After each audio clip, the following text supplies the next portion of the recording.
That's what's usually the coffee pot. Good evening and welcome. I'm going to call the regular meeting of the Nevada City Council to order. Today is Wednesday, September 24th, 2025. It is 4:30 p.m. We have two published closed session items. I believe we are going to add one additional item to the closed session agenda. Mr. City Attorney, would you please share how we will add that item? Light, so I don't know if it's on. Are we on yet? We may not be. We are. We're on, yeah. You're fine. Oh, yeah, there we go. All right, Mr. Mayor, thank you. Staff would like to pull item B, and we would like to add an item C as an urgency item. In order for the council to add an urgency item, the council has to make a couple of findings. One is that the need to add the item arose after the posting of the agenda, which will represent that it did, and that two, immediate action is required. That specific item that we're asking to add is a performance evaluation of the city manager under Government Code Section 54957 sub B. So I would need a motion and a roll call vote with a supermajority authorizing the addition. The motion would be, and I can state it, to urgency add a performance evaluation of the city manager into the closed session pursuant to Government Code Section 54957B, with the council finding that the item needed arose after the posting of the agenda and that immediate action is required. So moved. Second. Yeah. Second. Roll call vote?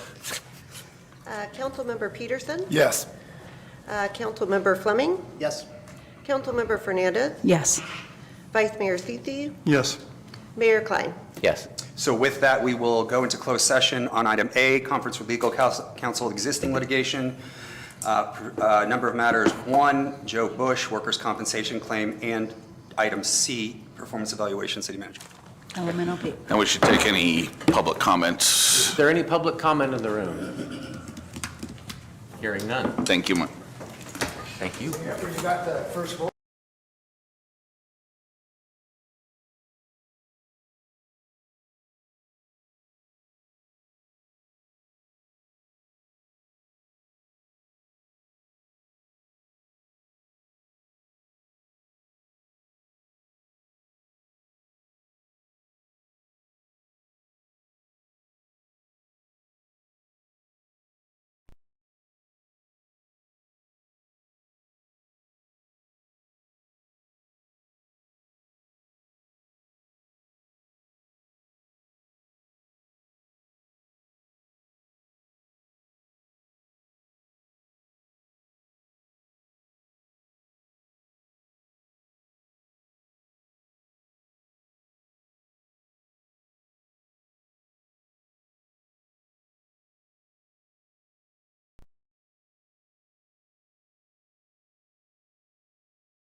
I'm going to call the regular meeting of the Nevada City Council to order. Today is Wednesday, September 24th, 2025, and it is exactly 6:30 p.m.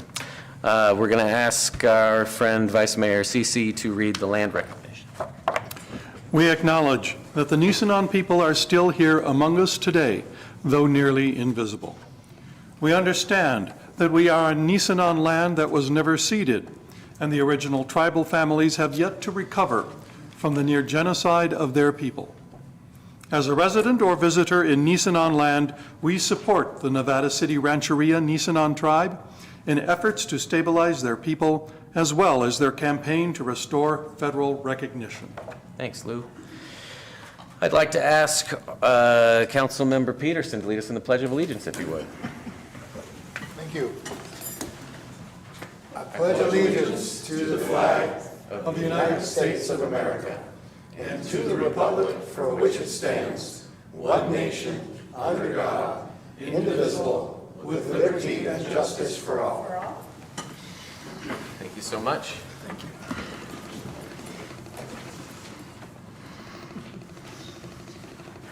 Madam Deputy Clerk, will you give us the roll call, please? Councilmember Peterson, Here. Councilmember Fleming, Here. Councilmember Fernandez, Here. Vice Mayor Cici, Here. Mayor Klein. Here.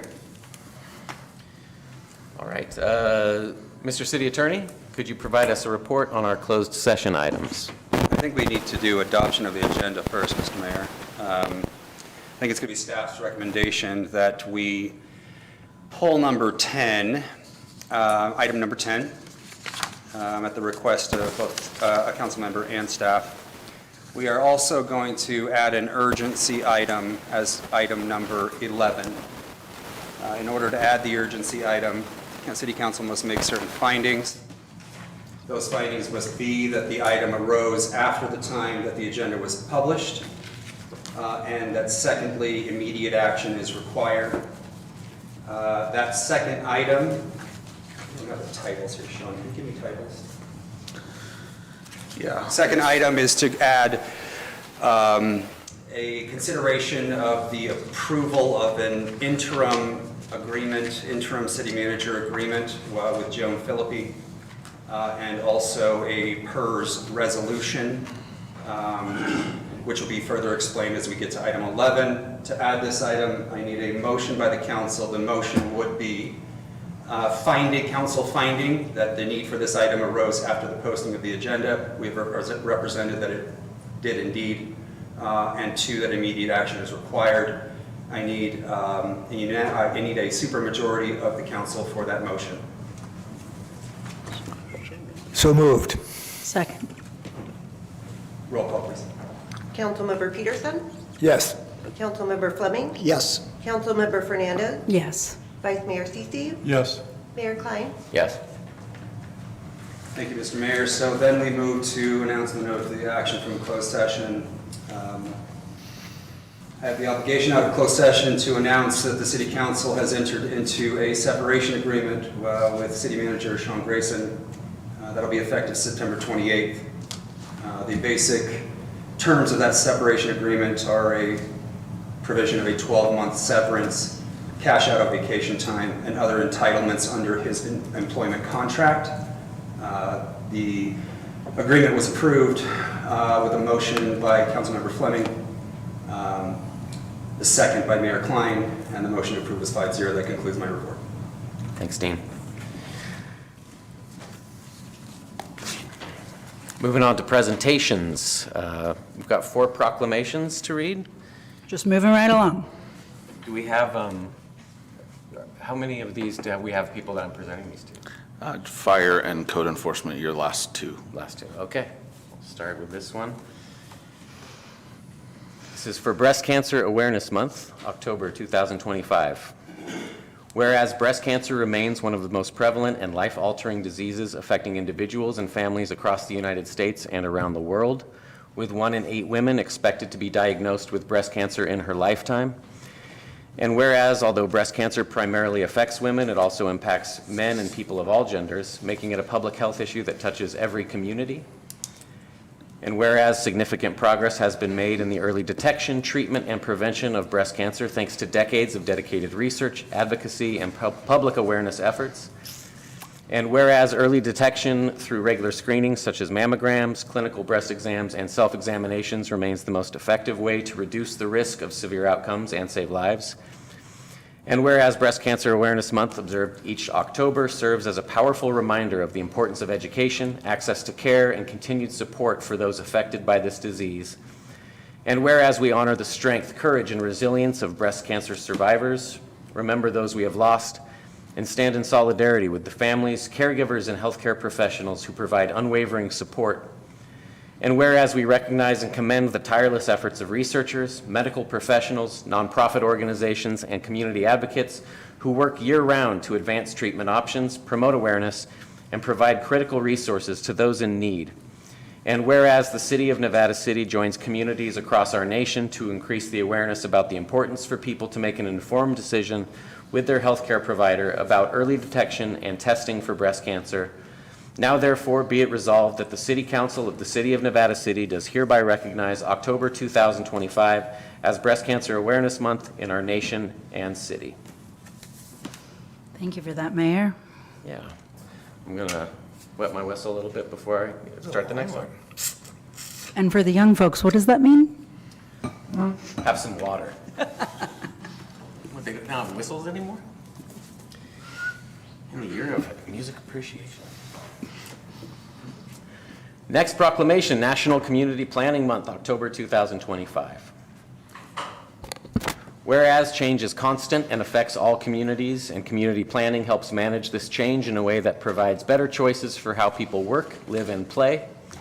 And whereas community planning provides an opportunity for all residents to be meaningfully involved in making choices that determine the future of their communities. And whereas the full benefits of planning require public officials, professional planners, and the public to work together to create and implement plans that support the common good. And whereas the month of October is designated as National Community Planning Month throughout the United States of America and its territories, and is an opportunity to highlight the contributions sound planning and plan implementation make to the quality of our communities and environment. And whereas the American Planning Association and professional planners across the country work to raise awareness of the importance of planning and shaping vibrant, equitable, and resilient communities. And whereas we recognize the valuable contributions made by professional planners and the many volunteers who participate in citizen planning efforts, and we commend their dedication to improving the quality of life in our communities. Now therefore be it resolved that the City Council of the City of Nevada City does hereby recognize October 2025 as National Community Planning Month in our nation and city. Nice work.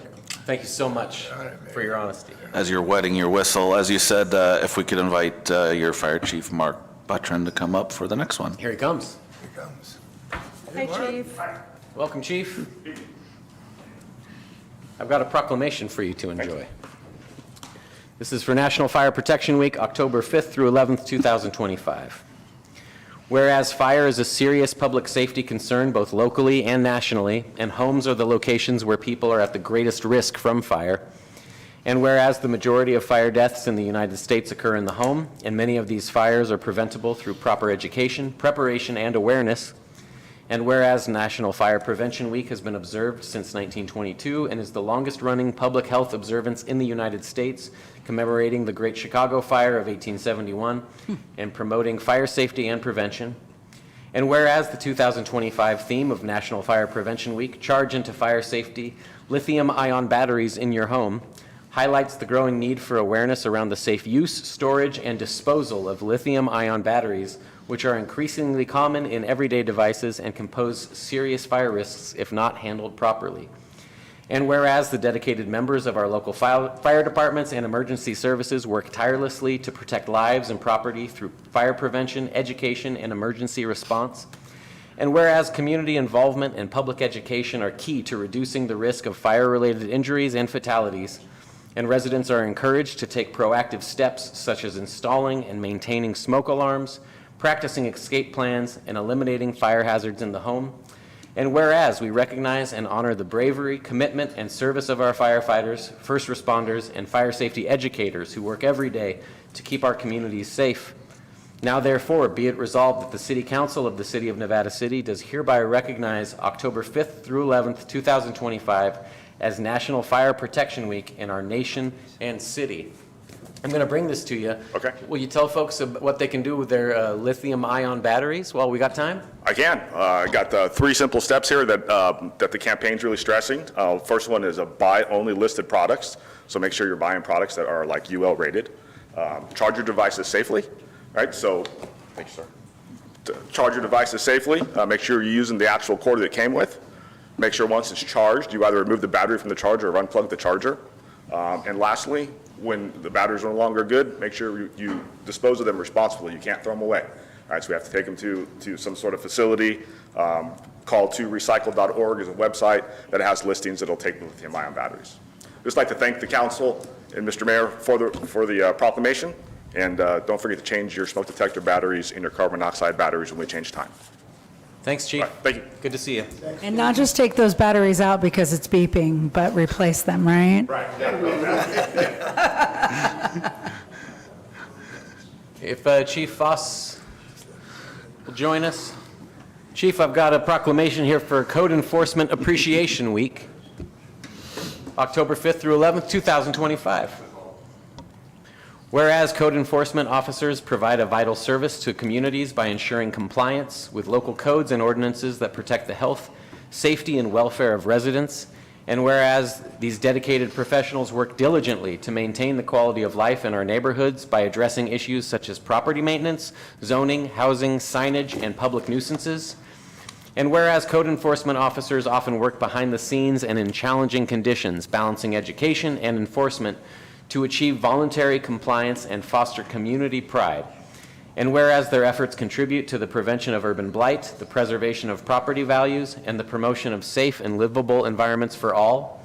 And whereas Code Enforcement Week provides an opportunity to recognize and honor the professionalism, commitment, and contributions of code enforcement personnel who serve our communities with integrity and dedication.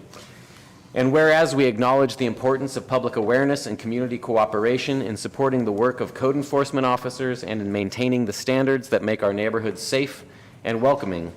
Now therefore be it resolved that the City Council of the City of Nevada City does hereby recognize October 5th through 11th, 2025 as Code Enforcement Appreciation Week in our nation and city.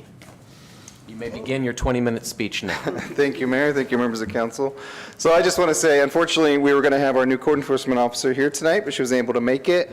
But many of you may remember her. It's Angel Hansen. Thank you, Mayor. And she's back with us now. She's back with us about a month.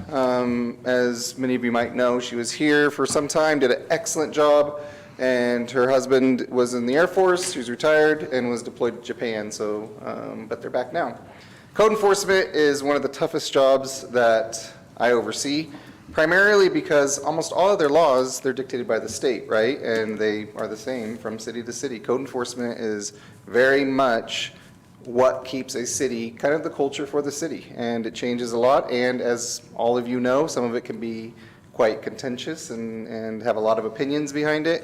And it's up to the code enforcement officer to navigate those. So I think I'm so proud that we have Angel back because she does tremendously well with that. And hopefully you'll all be meeting her soon. One of the next upcoming meetings, we'll have her here for the new employee introduction. So thank you for this, and I'll present it to her, and I'm sure she'll be honored. Thank you, Chief. Thanks, Chief. In addition to Angel being back, her dog Blue is back as I well. wondered about that. I hadn't heard a word about Blue. That's good news. Ruby's the dog. We got good dogs around here. And there's good dogs.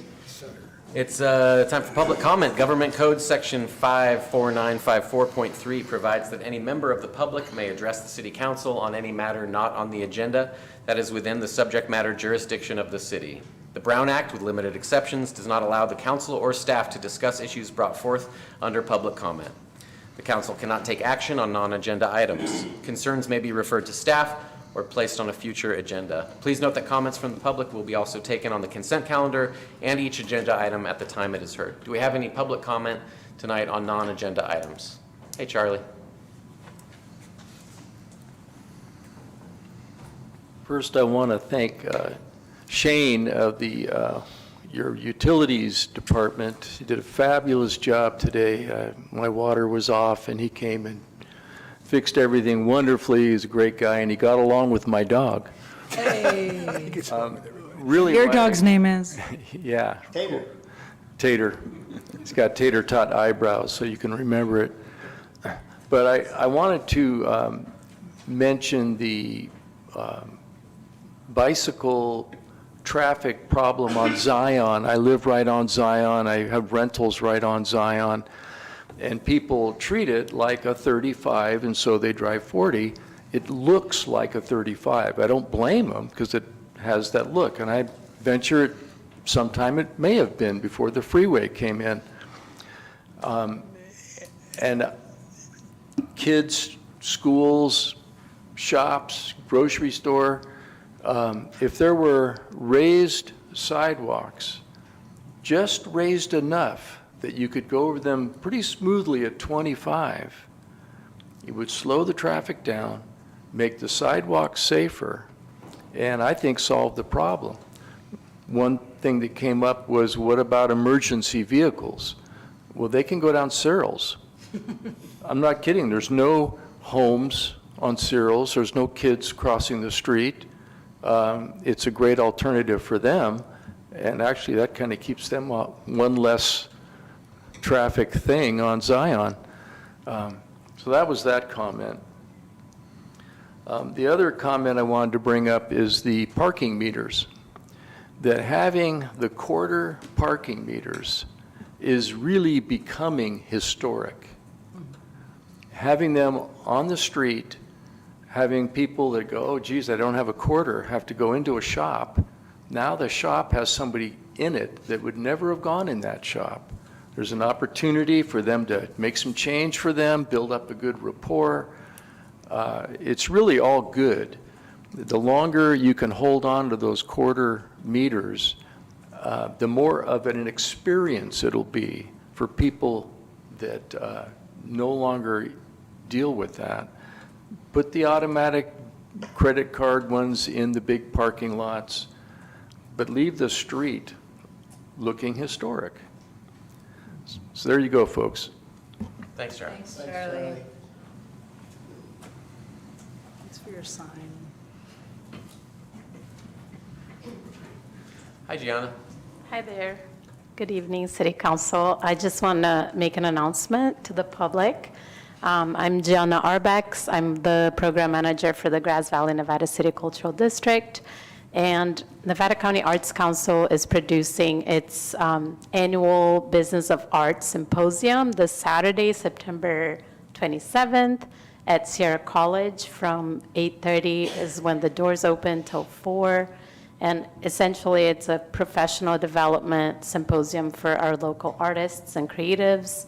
Our keynote this year is Danielle Brazel, who is the executive director of California Arts Council, the state agency for the arts.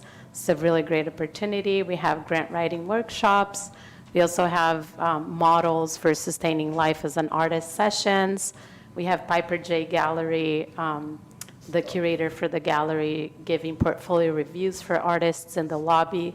So it's a day filled with a lot of different sessions and ways for artists and creatives to network and learn and grow within their career. So thanks for the time.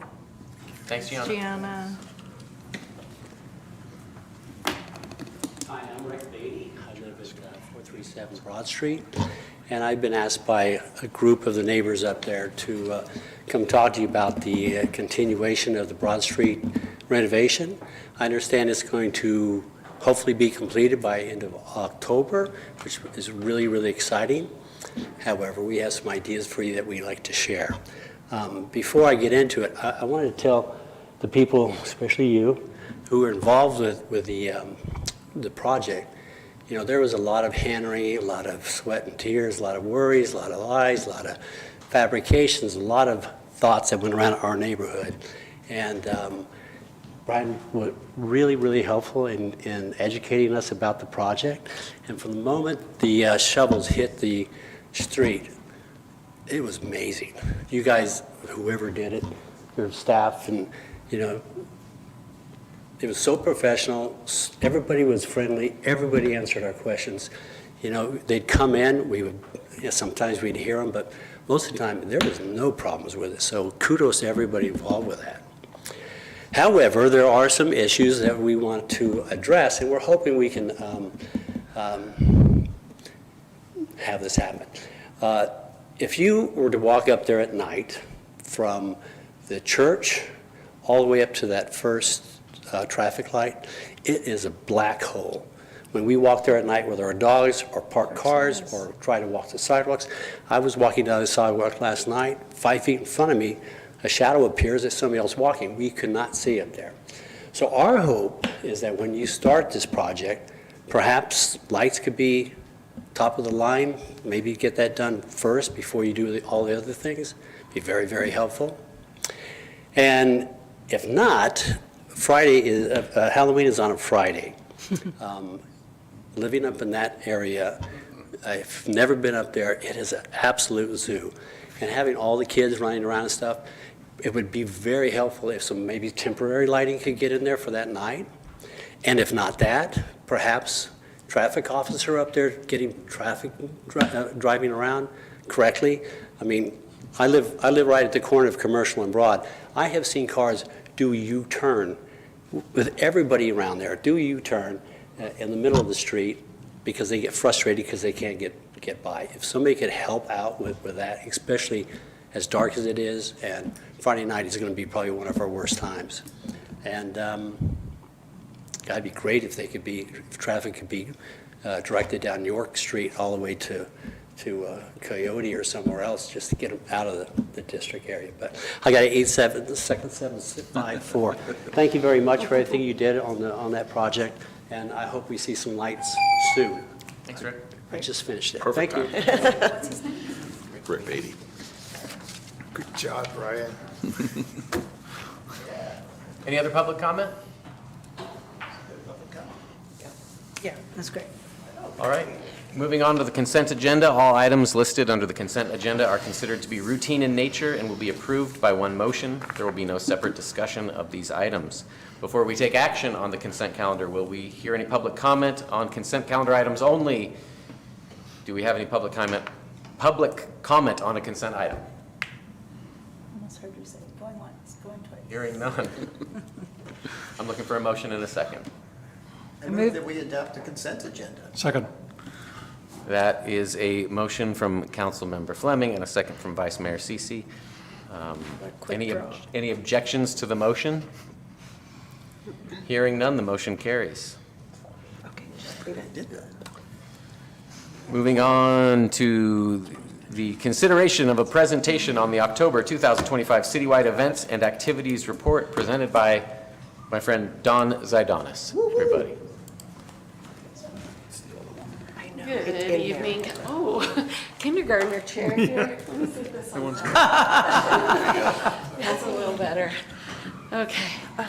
Good evening, Council. I am filling in tonight to give you this presentation on our, Don Zaidonis, Parks and Rec Manager, for anyone who, thank you. Oh gosh, I just used the arrow, right? I assume, okay. So if I breeze over something that you want more information on, please let me know.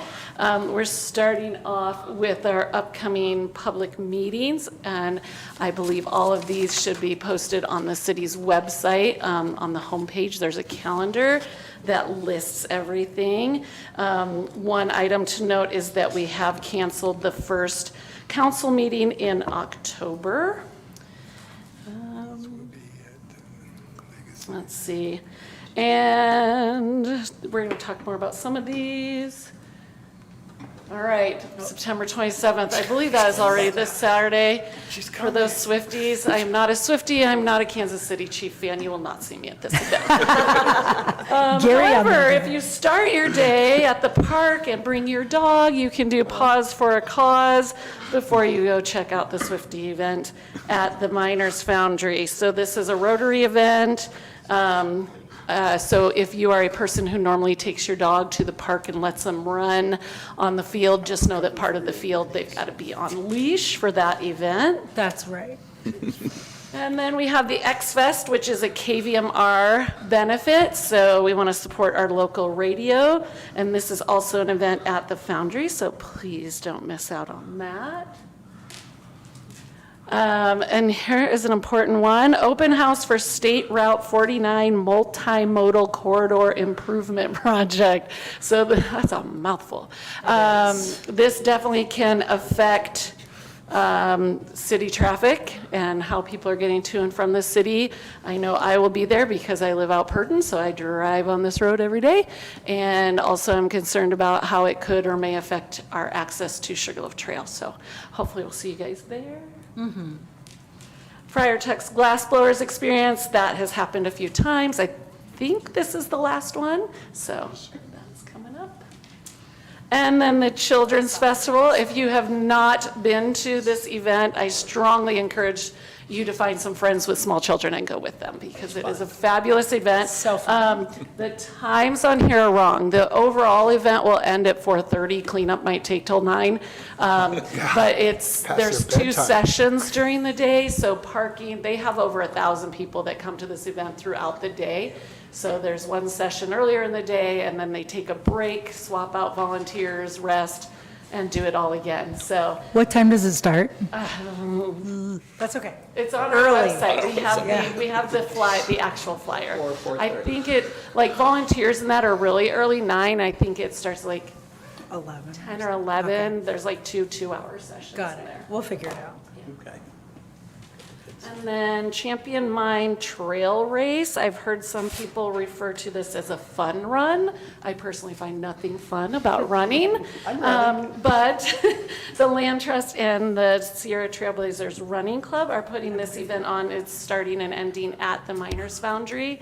So it's a great fundraiser for them. And, you know, even if you just want to walk that, you can walk it. And so it's a great way to get out on our trails. I do think that it's sold out, though. Oh. It is.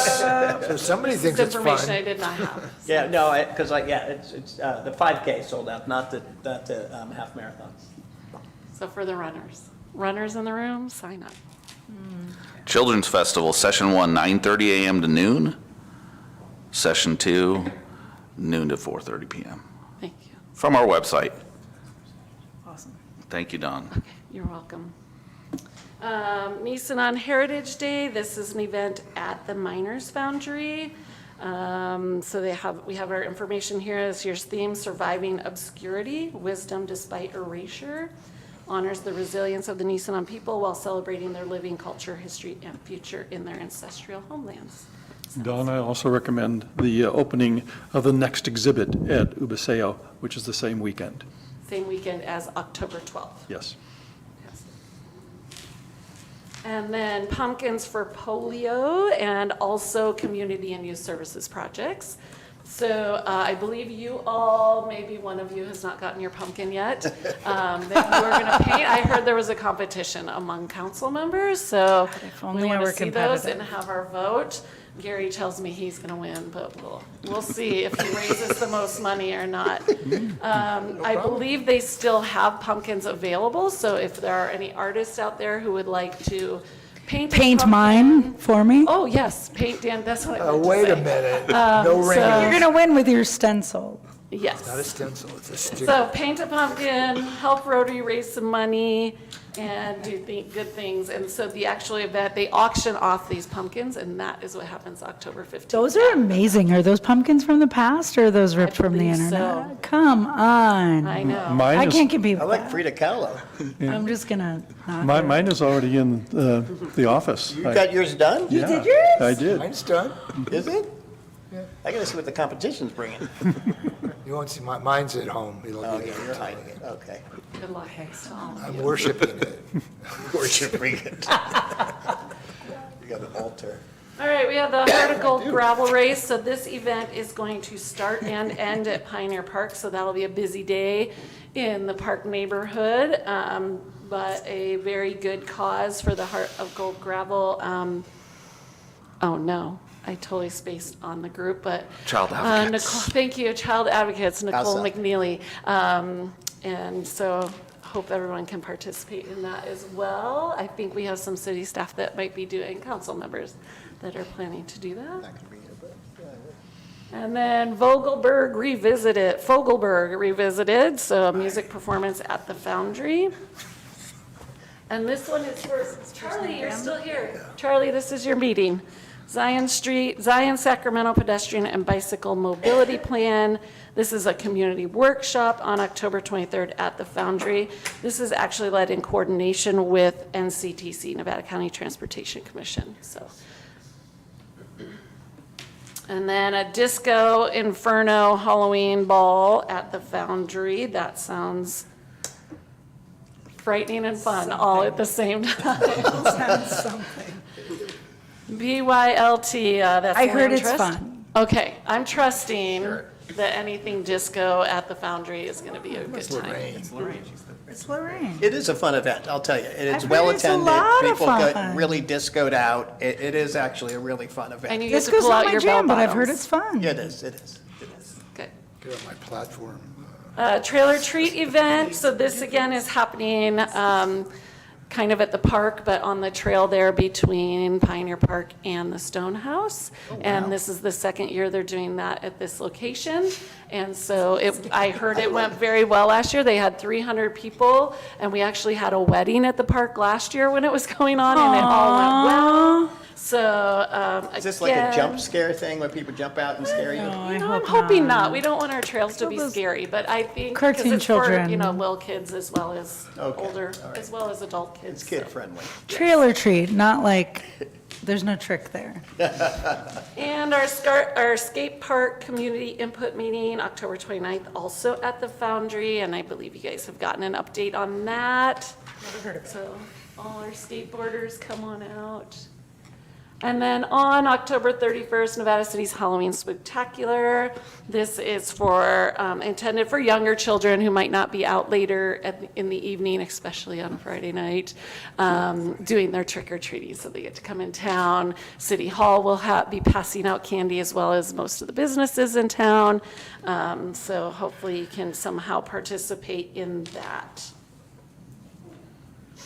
And then the Polish Ambassador, another event at the Foundry, so lots of good things happening there.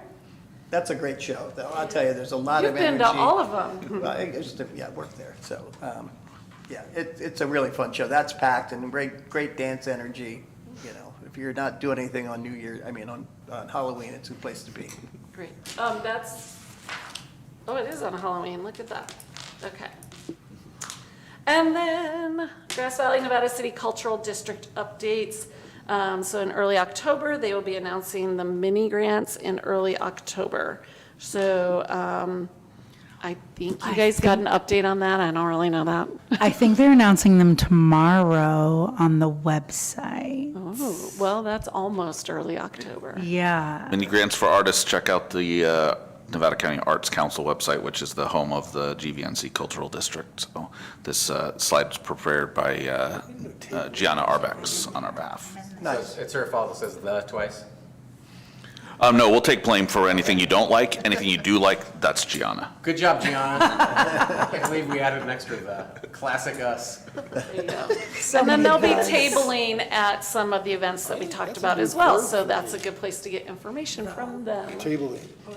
And there you go. We also have an events page on our This website. is awesome, Don, thank you. Oh, you're very welcome. It's really nice to know all the things that are going on, It is. because I always miss some of these things, so. At the beginning of a meeting, too. Thank you. It's not just that, it's just sometimes, Don. if you live where I live, you need to know when to leave town. Yeah, and what's going on? What are these people The doing? Children's Festival, I'm telling you, there is no parking for miles. That's a great event, well attended. Item 7 is getting booted to the next meeting. So we will need action on that, Mr. Mayor. So number 7 is to conduct a public hearing for an ordinance related to ADUs. We had previously noticed this as a public hearing, and which, because it has to do with our zoning ordinance, requires 20 days advance notice. So it was in the newspaper for people to see that it would be at this meeting. It was previously seen by your Economic and Community Development Committee as well as our Planning Commission, but due to unforeseen circumstance, we're not going to be able to present it tonight. So instead of re-announcing everything and getting people off track, we're doing this tonight, and what we would request is that you would continue the public hearing to a date set, which would be October 22nd, your only meeting in October where this item will be presented to you. So the action would be take any public hearing, any public comment that anybody might want to provide on the item, and then close the public hearing, or I mean, continue the public hearing to October 22nd. Great. Do we have any public comment on this item? Hearing none, do I have a motion to continue this public hearing? I move that we continue the public hearing to October 22nd. I'll second that. Roll call vote, or? Councilmember Peterson, Yes. Councilmember Fleming, Yes. Councilmember Fernandez, Yes. Vice Mayor Sisi, Yes. Mayor Klein. Yes. Very good. Item number 8, I see those little faces. Evan and Alex. A consideration of a presentation on the County of Nevada participation in the Deer Creek Hazardous Fuels Project. Excited to hear this. Hey, hey, welcome. And always happy to see you both. Thank you. Honorable Mayor, Council, it's a pleasure to be in front of you tonight with a great update and a great highlight of partnership for this Deer Creek Hazardous Fuels Project. So I'll give you a brief overview, but first we should introduce ourselves. I'll let our partner. I'm Alex Kubel-Toll, the Director of Nevada County Office of Emergency Services. Thank you so much for having me. Most of you know me, Evan McClenathan, your Community Risk Reduction Officer for the City of Nevada City. Most of us. Right, most, for the record. For Nevada City, this project has really been, you know, a great community-supported project and came from the community up. We, as you know, did a planning process through this. We had $120-something thousand through SNC to do that planning. And that was about a year ago we finished that planning process, and now we are, you know, we were in that year period trying to figure out how we're going to implement this.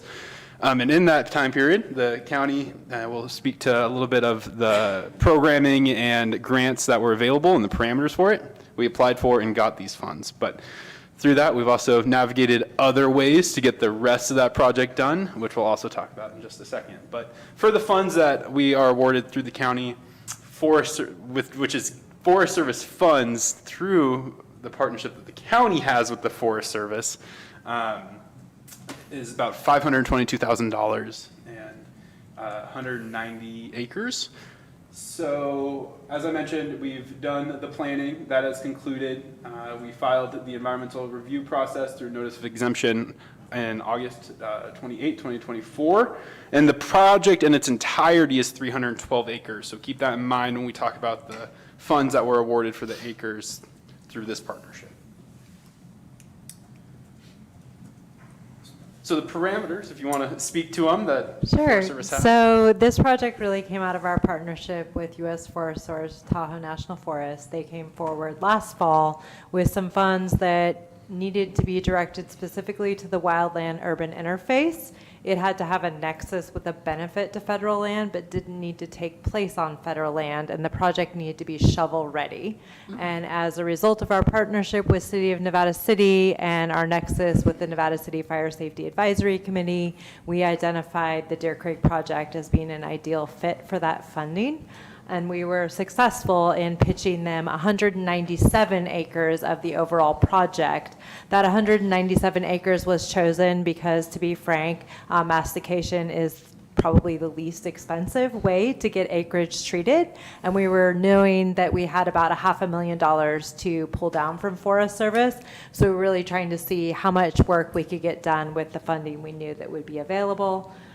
This project is obviously a priority for City of Nevada City, but also County of Nevada, identified through our Community Wildfire Protection Plan update.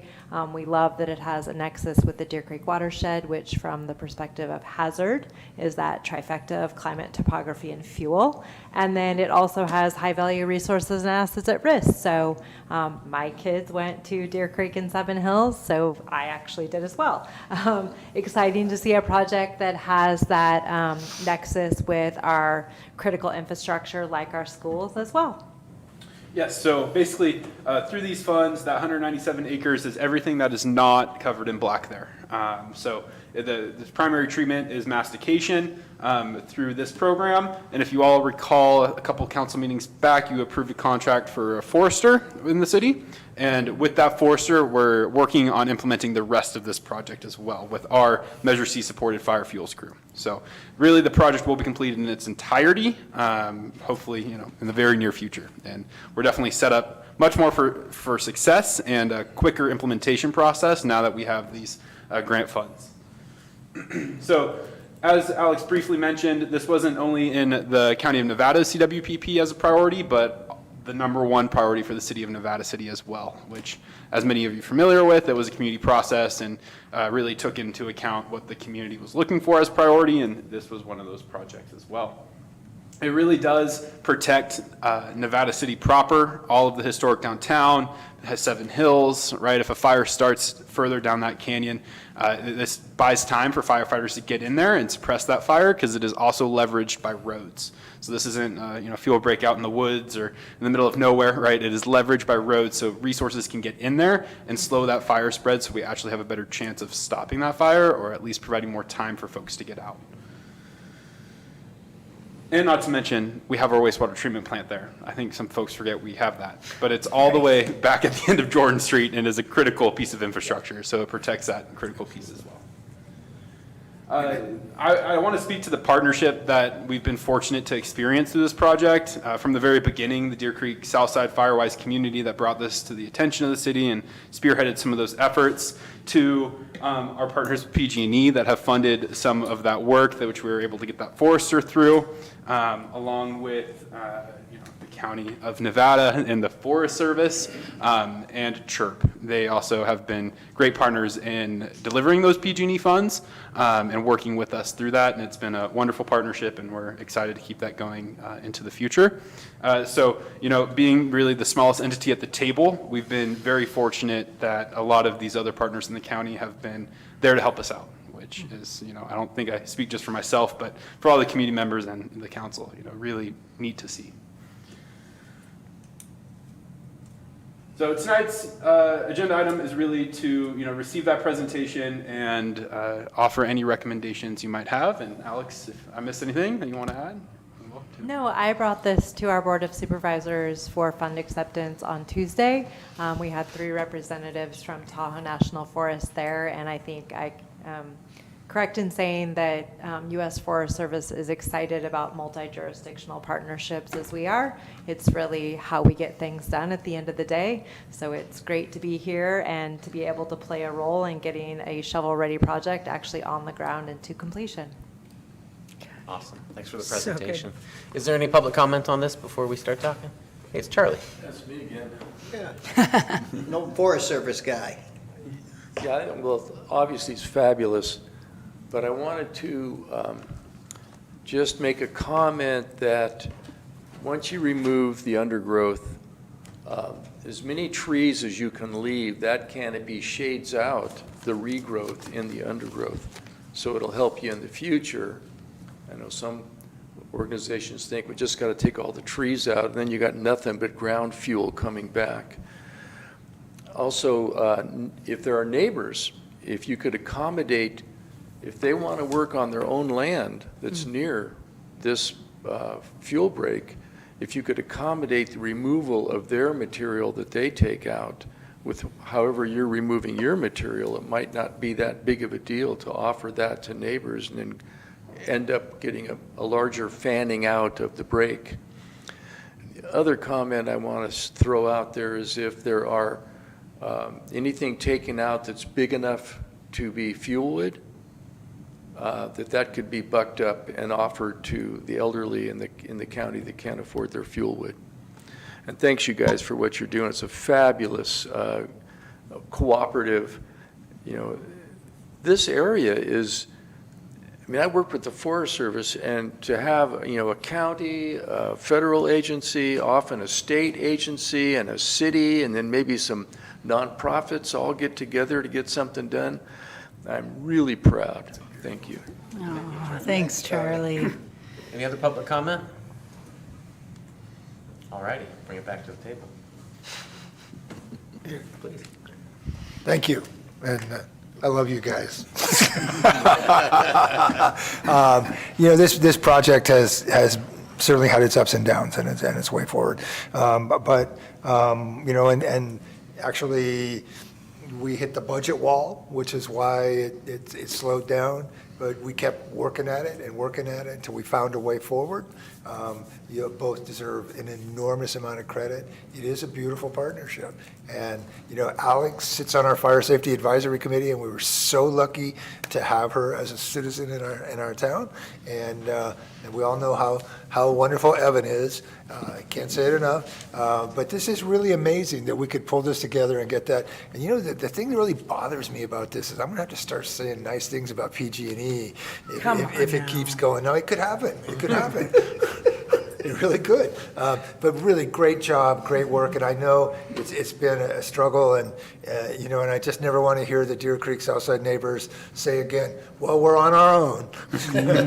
Because you never were and you never are. So thank you. If I may, PG&E had wonderful things to say about this project. Yeah. I had the pleasure of being in the field with them last week, and they couldn't say enough about how impressed they were with what you guys did under the critical infrastructure. So it really is all the people at the table doing the things that gets it done. Yeah, and that's what it really takes. And Evan told me that. That's why I made the comment. It just keeps getting better and better with PG&E, at least in that area. So, but thank you for your work, and Alex, thank you for watching out for us. If I may, some of you, all of you might have heard me say this before, but Doug and I got here 5 years ago and we're told, we don't partner with the county. And I thought, that's weird.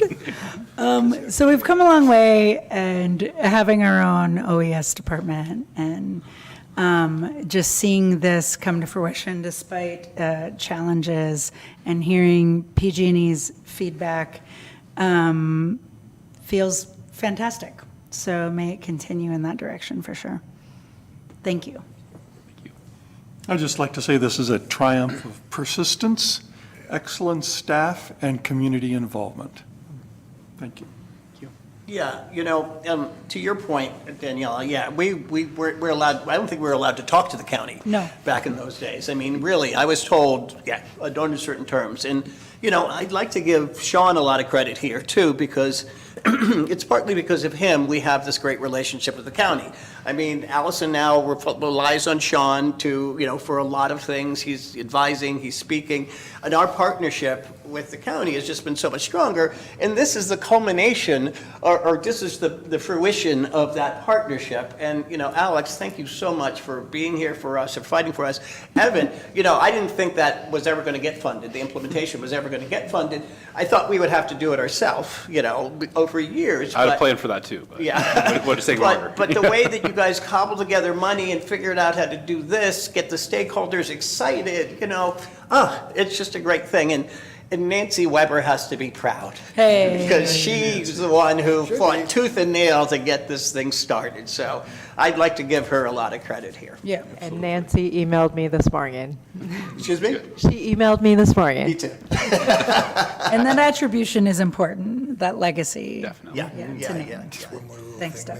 And Mayor, with your permission, this is really former council member Aaron Minette's vision for the Fire Safety Advisory Committee and the inaugural group of 5 community members that formed that committee. None of them are on the committee anymore, but the kind of storming and forming and turmoil that they went through initially, really needs to be credited for allowing us to, leap forward over a 4-year period to get to where we are today. So. And I'd like to acknowledge the mayor and Lou and Doug, particularly Doug, who's on there now, but Lou and Adam, who took quite a ride on their own with the Fire Safety Advisory Council. And thank you for acknowledging Aaron. And a lot of us have worked really hard on it. And Well, Gary, Doug's you on there worked now. really hard too. So let's give you some credit here. No, it's like, it's a collective thing, and it's a beautiful thing. It really is. Yeah. But that's a great group effort. Thanks, guys. I mean, this is huge for us to be able to say this. The most existential threat we have to our existence is this project. So thank you. We're very real and tangible, not so existential. Exactly. Well, the final word, Mayor. Thanks for bringing up Aaron and the group, Sean. This is such a gift to our community as a result of a lot of hard work from a lot of people, and huge fan of the two of you, so just thrilled to see you and have you present it. Thanks again so much. It's great news. Thank you. So we have to do something, right? Or is it? Provide direction. Okay. Great work. Great work. Keep it up. Write the check. Okay, we're good. Item 9 is Brian, within the sound of my voice. Brian McAllister, will you please report to the courtesy telephone? Yeah, right. Amber will check in on it. He's hard to miss. I think you would read it, right? Ducking down. It's kind of outstanding. I'm going to buy us some time by reading this slowly Stretch. in tribute to Brian. It was right there. There. But dung. It was right there. It was an affectionate comment. It was. Met with love. Item 9, consideration of 1, an award of a construction contract change order to Hanson Brothers in an amount not to exceed $59,911 for the Broad Street Y improvements, and 2, authorize the city manager to execute any contracts or related documents for the Sugarloaf Trail project. Not the Sugarloaf Trail, sorry. That's a typo on your mayor's agenda. It is for the Broad Street Y That's what mine says. project. It's okay. So it sounds like that Brian might not be feeling well, so I will take this Shoot. item. Can't believe you guys made that joke about him. So rude. That's why he left. Who did? Huh? Who? What? Listen, let's not just dwell in the past. So as the public commenter spoke about earlier, the Broad Street Y project was initiated, and about 80% of the hardscape work was complete, and then we put a stop on it largely to get through our summer activities in the downtown. You know, we didn't want to be disruptive of the activities up there.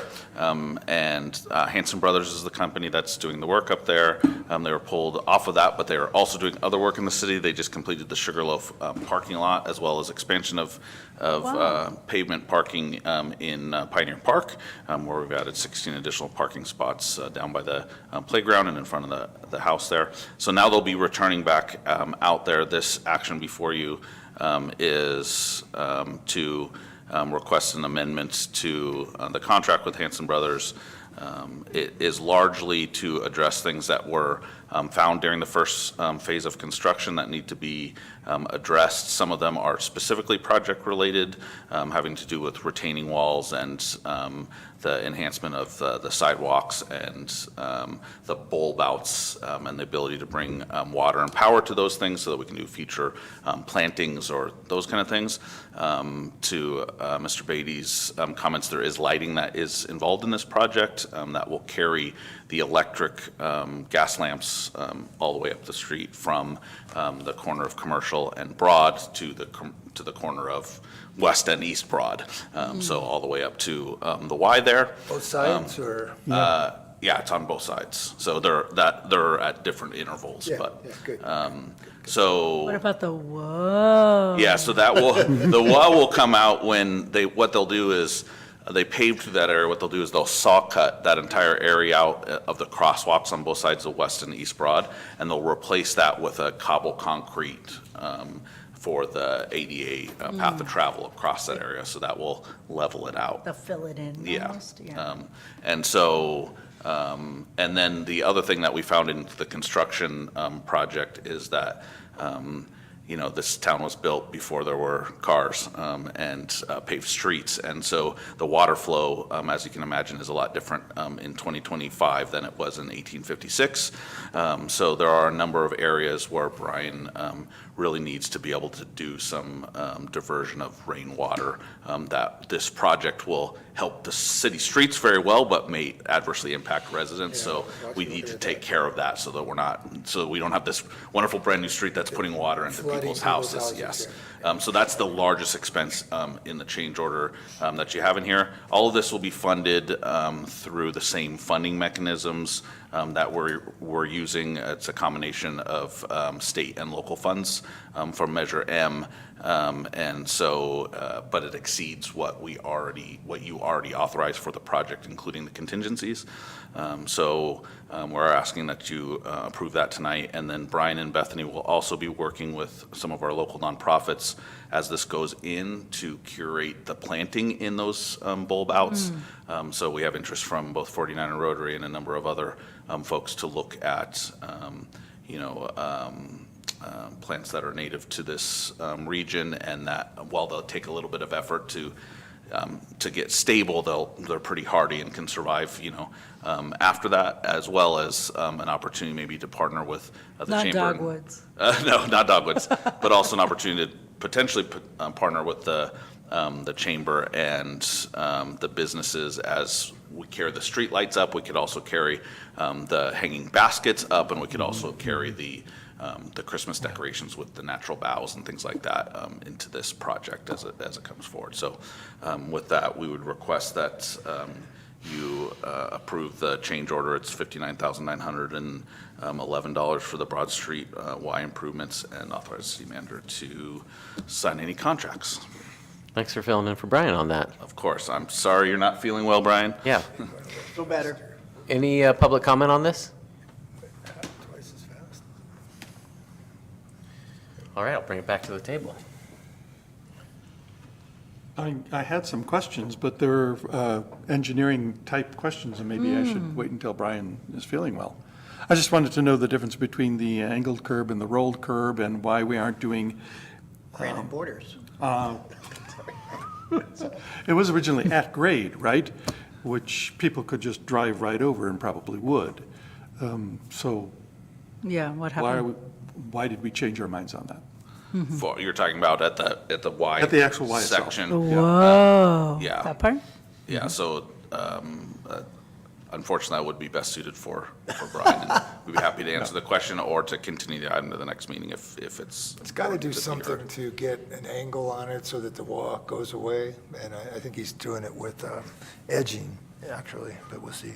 I'm not. Wait to hear. Anything else? I don't Good want to hold up questions. vote on this item just because I'm curious. You can just ask him next time we see the guy. I will, Once he's feeling And will better. you report back what I you will. hear? Okay, good. in a month. Yeah, I'm happy to hear, I've been looking at it a lot, and the whole trick of that thing is water flow up there.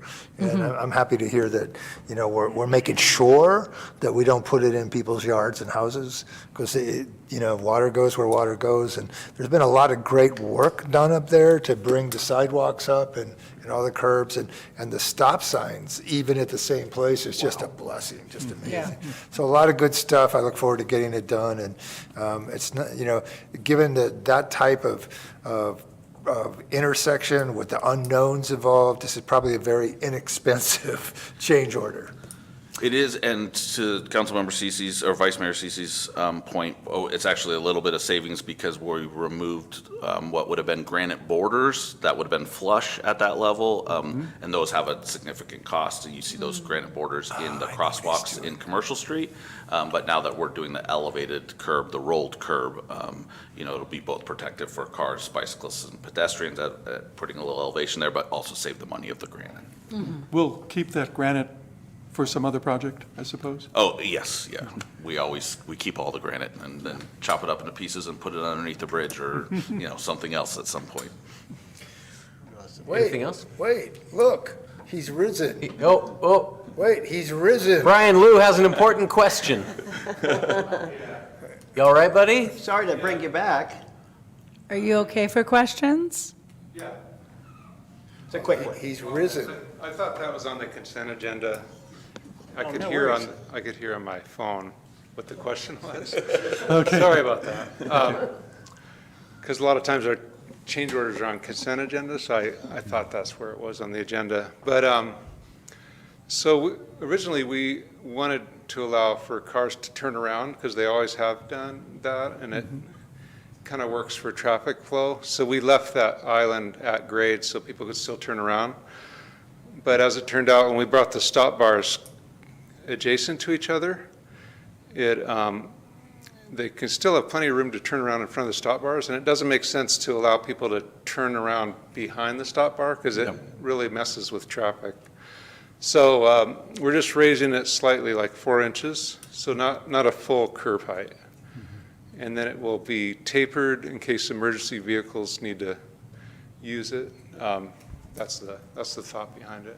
Okay. And is there a difference between the straight angle tapered and the rolled curb? Is there an advantage to one or the other? Both are drivable. So we just showed 2 options for the contractor to price, but both are, you could use emergency vehicle to mount that type of curb. How are you going to deal with the bump? How are you going to Yeah. get that, the whoa, where the, We already worked on that with some paving repairs, and it's still got a bump, but it's, we kind of want some traffic calming, just not too much, but when we pour the crosswalks, we can take a look at that. I will say that's the thing I hear the most from Absolutely. people in town is like, when is that piece, that bump? People say it's Still too bump. much. it's still. It's a dip, but people say bump. So what but- happens is, first of all, it's bad enough where you had to put a sign that says bump, handwritten sign that says Yeah. bump, but people get surprised. Yeah. They hit it and it freaks them out. And it's enough of one, Especially going up. it's enough of one where it's jarring to people. And if you have to put a sign on it that says bump like that, you might just see what you can do. Yeah, Yeah. absolutely.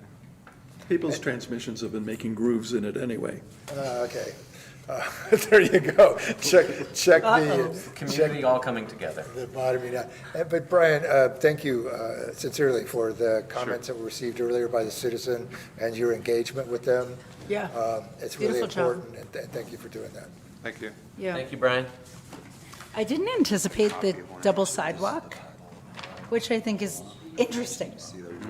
I think it's effective for cars versus, folks just walking. But I don't, I'm just sharing that I was like, oh, I didn't anticipate that there would be 2 sidewalks on one side. I don't know what you're talking about, Double so. the fun. Oh, you don't? No, I haven't walked on, I mean, I was Oh, just you there. should. So Yeah, we the just there. cars that park there's a sidewalk, but then there's the lower walking sidewalk by the Oh. Sergeant House. Yeah. And so it was just, I was like, oh, I mean, it's effective. It is. It also makes the bus stop easier to access in a wheelchair. Oh, that's great. And That's it's, great. it's a tough design. And they had to do that because of the levels, I imagine. That helped. I couldn't imagine how they were going to do it at all. I've done a few of these things, so. It was fascinating to watch the process and watch them build up those holes. I thought it was neat. So It's that bump. I move that we approve the change order and the motion is written. I second. The item is written. We have a motion from Councilmember Peterson and a second from Councilmember Fernandez. We take a roll call vote. Councilmember Peterson? Yes. Councilmember Fleming? Yes. Councilmember Fernandez? Yes. Vice Mayor Sisi? Yes. Mayor Klein? Yes. Good job, everybody. Item 10 was pulled when we set the agenda, so moving on to item 11, consideration of Resolution 2025-36, a resolution for retired Inuit appointment under Government Code Section 7522.56 and 21221H, and 2, an employment, employment agreement with Joan Philippi for the position of interim city manager, presented by our council, Dean Pucci. Thank you, Mr. Mayor. Given the announcement of the separation agreement with the city manager, Mr. Grayson, it's necessary the council engage some intermediate and interim steps to cover that position. It's requested that the council consider and approve, it's been provided to you as copies, an interim employment agreement with Ms. Joan Philippi, which will be effective September 29th, 2025. The terms and compensation, or the terms are as they are outlined in the agreement. Salary will be what statutorily is limited in terms of what the city can pay a retired annuitant. That would be $104.34 per hour. That is the current base rate of the city manager. Our hands are tied in terms of that amount. Ms. Philippi has tentatively agreed to that agreement. Secondarily, PERS requires, which is the retirement system, the council to consider and approve resolution number 2025-36, resolution for retired annuitant appointment under Government Code Section 7522.56 and 2122H. The terms and conditions and the findings are therein. So staff's request at this time would be, one, that a motion to approve resolution 2025-36 as I've just read it. Two, authorize the mayor to execute the employment agreement with the interim city manager. I can also note that there are some outstanding PERS authorization issues that we are looking at, and so I do need backup authorization should a backup plan be needed to authorize the mayor under those circumstances in consultation with the city attorney's office to appoint acting if necessary. So that's a three-part motion. I'll read it to you, and I can just take a first and a second if that's the council's direction. Motion to approve resolution 2025-36 as read. Authorize the mayor to execute the employment agreement with the interim city manager, Joan Philippi, effective September 29, 2025. And in the event it's deemed necessary to authorize the mayor to appoint an acting city manager should it be deemed necessary. Thank you. So moved. Second. Take a roll call vote. Councilmember Peterson? Yes. Councilmember Fleming? Yes. Councilmember Fernandez? Yes, but we should do public comment before. Sorry. Any public comment on Before this the vote. matter? No, but well spotted. Yeah. Yep. Yes. Vice Mayor Sisi? Yes. Mayor Klein? Yes, thank you.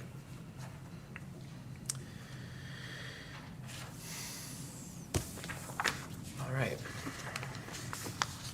Gary, any reports or future agenda items? Let's see, Fire Safety Advisory Committee, last week, we have I think a committee that's really settling in and really starting to do work, which is, they always have, but it's pretty much a new crew in the last year, and we've got some great folks on there, and so it's looking good. Had a great meeting today with Evan and Camille about the formation of the Pioneer Park Firewise community, which we're going to have attempt to develop a leadership group here towards the end of October. So that was good. And I guess I just want to say it's been an incredible run, and that the last 3 years have been remarkable in what we've accomplished as a city, and the city will be forever changed in a positive way because of it. Thank you. Thanks, Gary. Doug? I'd just like to sort of piggyback on what Gary was talking about, the Fire Safety Advisory Committee. I'm new to the committee, but I'm really impressed. We have some really good people in there, some smart people a lot smarter than me on that committee. And, one of the things that came out of it, nothing having to do with me since I'm brand new, is, evacuation route planning. And this is something people have been asking for forever. And, we have evacuation route plans, and I think that's something, again, another thing that, our city managers helped put on the agenda and get going. And so that was really nice. Marching Presidents this year was, was interesting. I tried to get out of it. They said they couldn't find an Obama, so they, what? I said, you could find a dreadlock Obama up on the ridge. But that was nice, but, I do think I think we have a little work to do to help the chamber and help the Marching Presidents and help the Masons promote this event a little better. The turnout was a little sparse. It might be what's going on in the world today, but, I think we can do a lot for it. It's an amazing parade. I mean, it's a long parade now. There's lots of people, and, it's something that we really need to let other people know about who don't know about it. So I think that's something we can work on. Thank you. Thanks, sir. Danielle?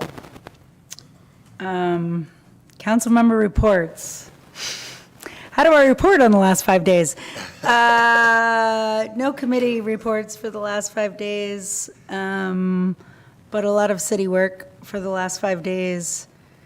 I just want to echo what Gary said is we're moving into a new time for this council. This is not new. Doug and Gary and I were tasked with something similar when we first sat here, and so we feel a little seasoned. I'm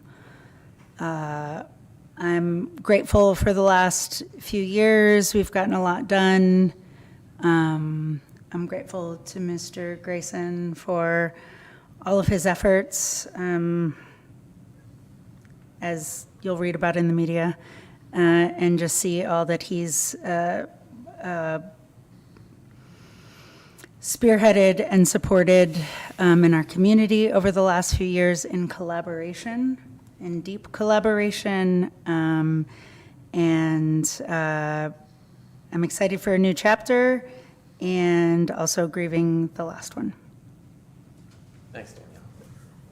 Hey, Lou. Hi. The North State Drinking Water Consortium gave a report on Friday, September 12th, that I'm still digesting. And I will try to get a written summary of it. It was a series of Lord, really? very interesting and very detailed stuff. We'd love to see that. And I will write up a summary of that for you. You won't see me until November. Oh, my goodness. Because we are gone to the League of Cities on the 8th, and I will be in Mexico with the Rotary on the 22nd? 22nd. So I'll try to get those reports to you before I disappear for a month. And also, I would like to thank Manager Grayson for being my mentor in this position. I was a political newbie, didn't know squat, was full of pep and vinegar, I think is the politically... Piss and vinegar. Yes, that was what my father would say. Your father would say piss or pep? And he helped me focus that energy in the correct and useful ways. Thank you. Thank you, Lou. Tomorrow is the Economic Summit hosted by the ERC. I serve on their board. I'll be speaking at that. I will be leaving this meeting to go make sure I know what I'm going to be speaking at that. Marching Presidents, still fun, still deeply weird. Yes. Strange collection of people. Yes, definitely. True. I mean, you were there, I was there. I know. Other people. It's a great cross-section of humanity. Yeah. People from all walks of life. That's right. That's right. So Is it's it really? interesting. Really? Yeah, I mean, no, not all walks. Cross-section of our... Some walks are better represented than others. The walks in our community, Point well taken. Yeah, but a truly great time, and I agree with Doug that we should try to figure out a way to get more people to show up for it, because it is very fun. I want to echo everybody's thoughts and thanking Sean for his time with us, and I mean, just unquestionably driving force to getting so much stuff done. Mm-hmm. This is a city I love, and it's a better place because of the work we've all done together. Thank you, Mr. Grayson. I am looking for a... Mayor, if I may, I didn't get a chance to thank our city manager. I didn't realize we were going through that. I didn't either. I know, and I just want to be on the record to say that, like your mentorship, Daniela and I were like, we had a city manager situation, and we were like, is this what it's supposed to be? And then all of a sudden, we get this other guy who comes in here and shows us what the world can be and how good it is, and all the things a city manager can do to help a council be successful. I mean, the reason we look good right now has to do a lot with Sean, because he's helped us tee up these big issues and attack them in the right way. And his brain is just so amazingly brilliant. And, we're gonna have to be calling you. You're gonna get calls from a lot of us, because, your institutional knowledge, as Lou pointed out earlier, is just second to none. And, we're gonna need that to help, bring the next person along, to finish what you've started. I mean, you set the table, this place is doing so well, efficiency, infrastructure, everything. The next person is gonna have it really, well, not easy, but they're gonna have it Calm down there, Doug. easier. Anyway, thank you, Sean. And we appreciate your service, and we wish you the best of luck, and we know you will end up in a wonderful place. Thanks, Doug. I'm looking for a motion and a second to adjourn. I will move, adjourn. Yes. I'm going to count that as a motion from Councilmember I'd like to say one last Fernandez. thing. Amber, amazing job! Amazing job! That's hard. And Your a first day- second from the Vice Mayor.